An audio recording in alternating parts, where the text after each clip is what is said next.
அனைவருக்கும் வணக்கம். உங்கள் அனைவரையும் தஞ்சை சமையலறையில் சந்திப்பதில் மிக்க மகிழ்ச்சி. இன்றைக்கி நம்ம பார்க்க போகிறது பொடி. இது நம்ம கையில் இருந்ததுன்னா நம்மக்கிட்ட குழம்பு பண்ணணும்னு அவசியம் இல்லை. டக்குன்னு ஒரு பசங்களுக்கு லஞ்ச் பண்ணி கொடுத்துடலாம். இதை ரெடி பண்ணுறது எப்படின்னு பார்க்கலாம் வாங்க.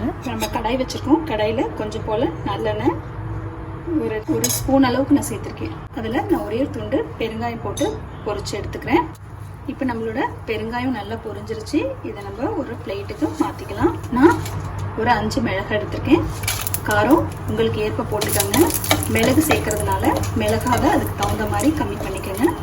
ஏன்னா மிளகு காரம் இருந்ததுன்னா நமக்கு உடம்புக்கும் நல்லது, குழந்தைங்களுக்கும் நல்லது. அதே சமயத்தில் இதில் நம்ம கடலப்பருப்பு இதெல்லாம் சேர்க்கறதுனால பருப்புக்கும் அதனால வாய்வு இல்லாமல் இருக்கும். அதனால் மிளகு காரம் ஜாஸ்தி பண்ணிக்கிட்டு மிளகாய் காரத்தை கம்மி பண்ணிக்கோங்க.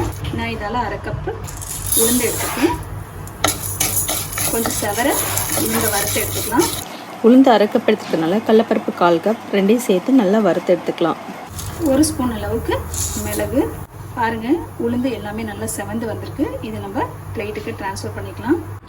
இப்போ நம்ம கருவேப்பிலை போட போகிறோம். அதுக்கு முன்னாடி நான் கொஞ்சோண்டு பிரண்டை கொழுந்தாக எடுத்திருக்கேன்.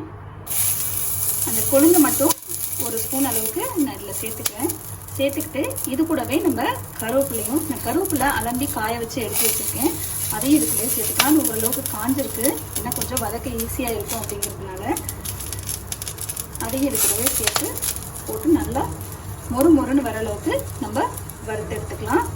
இப்போ நம்ம கருவேப்பிலை நல்லா வதங்கி சுருண்டு வந்துருச்சு. பார்த்தாலே உங்களுக்கு தெரியும். பாருங்கள், நம்ம நல்லா நொறுக்கணும்னா நொறுங்குது, கரக்கரன்னு நல்லா சவுண்ட் வருது.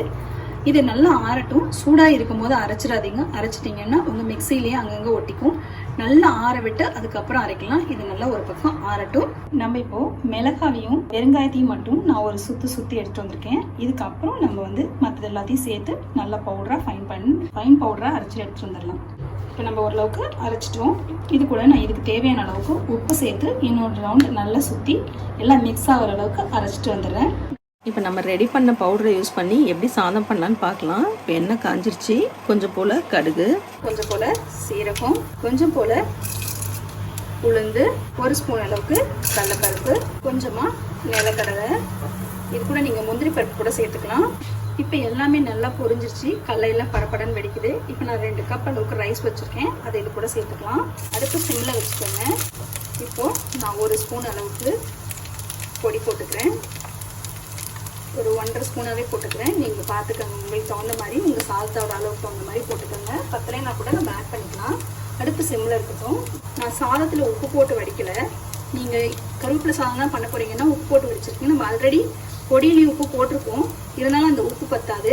அதனால நான் இப்போ கொஞ்சம் உப்பு போட்டுக்கிறேன். சாதத்தில் உப்பு போட்டு வடிக்காததுனால நீங்கள் வடிச்சிங்கன்னா தேவையில்லை. இதை நல்லா நம்ம மிக்ஸ் பண்ணி விட்டுக்கலாம். எனக்கு பொடியும் உப்பும் இப்போ கரெக்டாக இருக்குது. நான் இது மேலே கொஞ்சமாக நல்லெண்ணெய் விட்டுக்கிறேன். நீங்கள் வீட்டில் இருக்கீங்க அப்படின்னு சொன்னால் சூடான சாதத்தில் இதை போட்டு நல்லா பெசரி அப்படியே சாப்பிட்றலாம். 1 ஸ்பூன் நல்லெண்ணெய் விட்டு. இப்போ நம்ம லஞ்ச் பாக்ஸ்க்கு எடுத்துகிட்டு போகிறோம்னா கொஞ்சம் நல்லெண்ணெய் கூடவே விட்டுக்கோங்க. அப்போ தான் அது கொஞ்சம் நல்லா சாஃப்டாக இருக்கும். நான் இப்போ லஞ்ச் பாக்ஸ்க்கு கொடுக்கணுன்னா நம்ம இந்த மாதிரி கொஞ்சம் தாளிச்சிட்டு கொடுத்தோம்னா நல்லாயிருக்கும். வீட்டில் சாப்பிட்றதா இருந்தால் நம்ம இந்த கடலை இதெல்லாம் தாளிக்கலாம் வேண்டியதில்லை, அப்படியே போட்டு சாப்பிட்லாம். நம்ம லஞ்சுக்கு எடுத்துகிட்டு போகிறோம், குழந்தைங்க எடுத்துகிட்டு போகிறாங்க அப்படின்னா இந்த மாதிரி தாளித்து கொடுத்து விட்டோம்னா அவங்களுக்கும் சாப்பிட்றதுக்கு நல்லாயிருக்கும். அவ்வளோதாங்க, ரொம்ப சிம்பிள். பொடி மட்டும் நம்ம ரெடி பண்ணி வச்சுட்டோம்னா கடகடன்னு நம்ம இந்த மாதிரி ரைஸ் பண்ணி கொடுத்து அனுப்பிடலாங்க. நெய் கூட நீங்கள் யூஸ் பண்ணிக்கலாம். நான் நல்லெண்ணெய் யூஸ் பண்ணியிருக்கேன். நல்லெண்ணெய் தான் ஆக்சுவலாக இதுக்கு டேஸ்ட்டு. உங்களுக்கு வேணும்னா நீங்கள் நெய் யூஸ் பண்ணிக்கோங்க. இப்போ நம்ம கருவேப்பிலை பொடி பார்த்தோம், இதில் எப்படி சாதம் பண்ணுறதுன்னு பார்த்தோம். இதோட கண்டினியூஷனாக நம்ம பருப்பு பொடி எப்படி செய்யலான்னு பார்க்கலாம் வாங்க.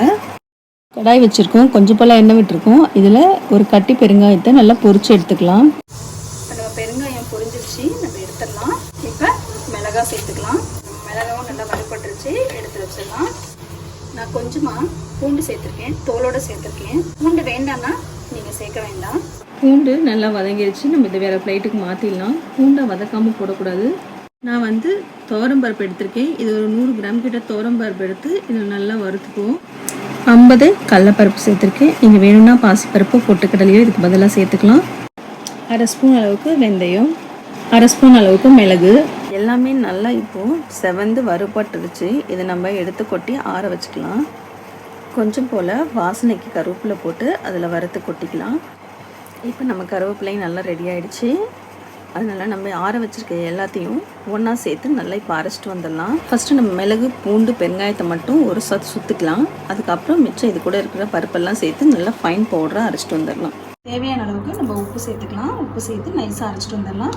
நம்ம சுவையான பருப்பு பொடி தயாராகிடுச்சுங்க. அவ்வளோதாங்க. இது மாதிரி நுணுக்கி வச்சுக்கிட்டிங்கன்னா ரொம்பவே யூஸ்ஃபுல்லாக இருக்கும். இந்த 2 பொடி உங்களுக்கு ரொம்ப பிடிச்சிருக்கும்னு நினைக்கிறேன். எப்படி செய்யலான்னு நான் காமிச்சிருக்கேன். இல்லைன்னா சும்மா எண்ணெயில் சாதத்தில் போட்டு எண்ணெய் ஊற்றி நெய் ஊற்றி நீங்கள் அந்த மாதிரியும் சாப்பிட்லாம். ட்ரை பண்ணி பாருங்கள். கமெண்ட் பண்ணுங்கள், லைக் பண்ணுங்கள், ஷேர் பண்ணுங்கள். சப்ஸ்கிரைப் பண்ணாதவங்க சப்ஸ்கிரைப் பண்ணிக்கோங்க. உடனுக்குடன் வீடியோக்களை தெரிந்து கொள்ள பெல் பட்டனை ப்ரெஸ் பண்ணுங்கள். நன்றி.